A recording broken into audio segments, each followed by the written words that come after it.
Welcome to BSR online classes, class 9th, exam 1.3. Our topic is decimal expansion of real number. First, terminating decimal expansion.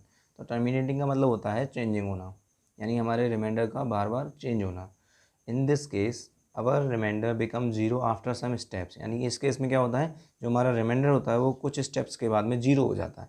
हो सकता है first step के बाद हो जाए, हो सकता है सेकंड स्टेप के बाद हो सकता है 4 और 5 स्टेप्स के बाद में आए, लेकिन हमारा कुछ स्टेप्स के बाद में रिमाइंडर जीरो होगा. ओके, चलिए देखते हैं इसके लिए एग्जांपल क्या लेते हैं. जैसे कि हम ले लेते हैं 42/100. ओके, तो जब हम 100 का डिवाइड करेंगे 42 में, तो डिवाइड जीरो के बाद में पॉइंट लगा लेंगे और एक जीरो यहाँ पर आ जाएगी. तो 100 4 जा 400, माइनस करने पे क्या आएगा 20, पॉइंट लगा हुआ है पहले से ही तो जीरो, और 100 2 जा 200.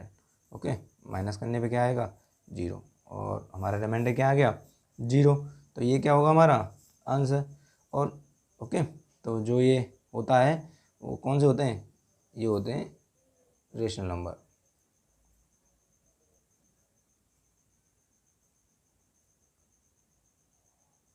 ये कौन से नंबर्स होते हैं, रेशनल नंबर. ओके, हमारा नेक्स्ट है non terminating recurring.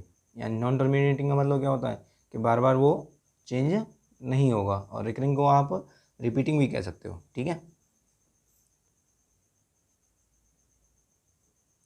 Sorry. Okay,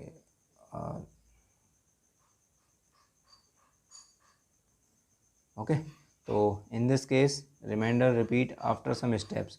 यानी इस केस में क्या होता है, कुछ स्टेप्स के बाद में हमारा जो रिमाइंडर होता है वो बार बार रिपीट होने लग जाता है. हो सकता है फर्स्ट स्टेप के बाद में हो जाए, हो सकता है सेकंड स्टेप के बाद, हो सकता है थर्ड फोर्थ, किसी भी स्टेप्स के बाद, यानी कि सब कुछ स्टेप्स के बाद में वो रिपीट होगा. इसके लिए हम एग्जांपल देख लेते हैं. जैसे कि 1/3. तो जब हम 3 से डिवाइड करेंगे 1 को, तो जीरो के बाद में पॉइंट, 3 3 जा 9, माइनस करने पर 1, पॉइंट का जीरो, 3 3 जा 9, माइनस करने पर 1, पॉइंट का जीरो, 3 3 जा 9, माइनस करने पर 1. तो जो हमारा रिमाइंडर है वो बार बार क्या हो रहा है, रिपीट हो रहा है, और हमारा आंसर क्या आ रहा है 0.3333, और ये रिपीट होता जाएगा. तो इसको हम शॉर्ट में लिखने के लिए क्या करते हैं, 0.3 पर ये बार लगा देंगे. अब ये बार उन डिजिट्स के ऊपर लगेगा जो डिजिट्स बार बार रिपीट होंगे. हमारे ऐसे एग्जांपल में 3 बार बार रिपीट हो रहा है, तो इसलिए हमने 3 पर बार लगाया है. अगर सपोज़ करिए यहाँ पर 3 5 3 5 3 5 रिपीट होता, तो हम ये बार 3 और 5 दोनों के ऊपर लगाते हैं. ओके, और ये भी कहाँ होते हैं, हमारे रेशनल नंबर में होते हैं.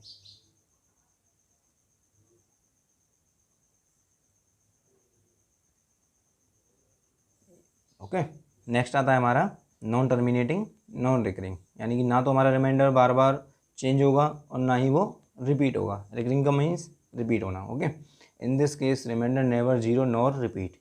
यानी कि इस केस के अंदर क्या होता है कि ना तो हमारा रिमाइंडर कभी भी जीरो आता है और ना ही वो कभी रिपीट होता है. तो इसके लिए हम एग्जाम्पल देखते हैं. तो फर्स्ट लेते हैं हम, जैसे कि √2. तो इसका एग्जैक्ट तो नहीं पता, लेकिन फिर भी हम लिखते हैं 1.4001, और इसके बाद में भी ये कंटिन्यू रहता है. तो इसको हम निकालने के लिए लॉन्ग डिवीजन मेथड का यूज़ करते हैं. तो जैसे कि 2 1 1 1 जा 1, क्या होगा माइनस करने पर 1 2, तो पॉइंट के बाद में 00, तो यहाँ पर हम क्या लिख लेंगे 4. तो 24 4 जा 96, माइनस करने पे क्या आएगा 4, और ये डिवाइड हमारा ऐसे ही चलता जाएगा. ओके, और इसका नेक्स्ट एग्जांपल ले लेते हैं हम. जैसे कि पाई की वैल्यू क्या होती है 22/7. तो ये भी हमारा नॉन रिपीटिंग और नॉन टर्मिनेटिंग होता है, और जो हमारा इसका एग्जांपल है वो पाई हमारा सबसे बेस्ट एग्जांपल होता है.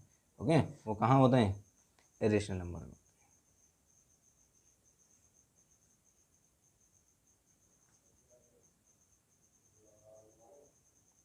कौन से होते हैं, irrational numbers. Okay, thank you.